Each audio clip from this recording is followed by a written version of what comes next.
दोस्तों, क्या आपने कभी सोचा है क्यों बार बार बाबा साहब अम्बेडकर की मूर्तियां तोड़ी जाती हैं? क्या यह केवल मूर्ति तोड़ने की घटना है या इसके पीछे छिपी है एक गहरी साजिश? बाबा साहब अम्बेडकर, जिन्होंने इस देश को दुनिया का सबसे बड़ा लोकतंत्र दिया, आखिर उनका कसूर क्या है? बाबा साहब का सबसे बड़ा कसूर यह था कि उन्होंने भारत को समानता और न्याय का एक नया रास्ता दिया। उन्होंने इस देश के वंचित, दलित और शोषित समाज को आवाज़ दी। वह संविधान निर्माता थे जिन्होंने हर इंसान को समान अधिकार दिलाने का सपना देखा। जब जाति के नाम पर लोग दबाए जा रहे थे, तब बाबा साहब ने जातिवाद के खिलाफ सबसे मजबूत आवाज़ उठाई। उन्होंने कहा, यदि जातिवाद को खत्म नहीं किया गया तो यह देश कभी सच्चा लोकतंत्र नहीं बन पाएगा। यह बात उन लोगों को चुभ गई जो अपने विशेषाधिकारों को खोने से डरते थे।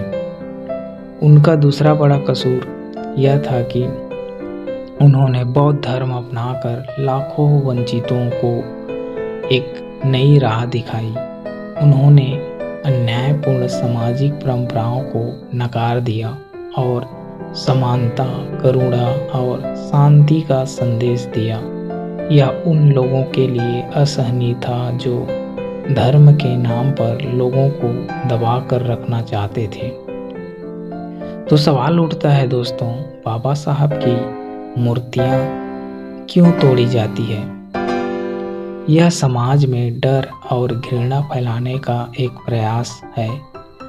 यह बाबा साहब की विचारधारा को कमज़ोर करने की साजिश है और यह उन लोगों का विरोध है जो समानता और न्याय के खिलाफ हैं। लेकिन क्या ऐसा करने से उनके विचार मिट सकते हैं? बिल्कुल नहीं। बाबा साहब ने खुद कहा था, शिक्षित बनो, संगठित रहो और संघर्ष करो। हमें उनकी मूर्तियों से नहीं, उनकी सोच से प्रेरणा लेनी चाहिए। हर बार जब उनकी मूर्तियां तोड़ी जाती है तो यह हमारी जिम्मेदारी बनती है कि हम उनके विचारों को और ज़्यादा मजबूत करें। तो इसका समाधान क्या है दोस्तों? इसका समाधान है शिक्षा का प्रसार करें। बाबा साहब के विचारों को स्कूलों, कॉलेजों और घर घर तक पहुंचाएं। एकता, जाति, धर्म और वर्ग से ऊपर उठकर समाज को संगठित करें। कानूनी कदम, मूर्तियां तोड़ने वालों के खिलाफ सख्त कार्रवाई होना चाहिए। डिजिटल जागरूकता, सोशल मीडिया का इस्तेमाल करके बाबा साहब की विरासत को दुनिया तक पहुंचाएं। बाबा साहब का सपना एक ऐसे भारत का था जहां कोई इंसान दूसरे से बड़ा या छोटा ना हो। उनकी मूर्तियां सिर्फ पत्थर की नहीं बल्कि उनके संघर्ष, उनकी सोच और उनके आदर्शों की प्रतीक है।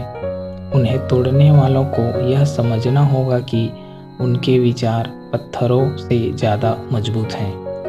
बाबा साहब के विचारों को दबाने की हर कोशिश नाकाम होगी। अब समय आ गया है कि हम उनके सपनों को पूरा करें। क्या आप उनके विचारों को आगे बढ़ाने के लिए तैयार हैं? तो दोस्तों, वीडियो को लाइक करें, शेयर करें और सब्सक्राइब करें। आइए बाबा साहब के विचारों को हर कोने तक पहुंचाएं। जय भीम, जय भारत, जय संविधान।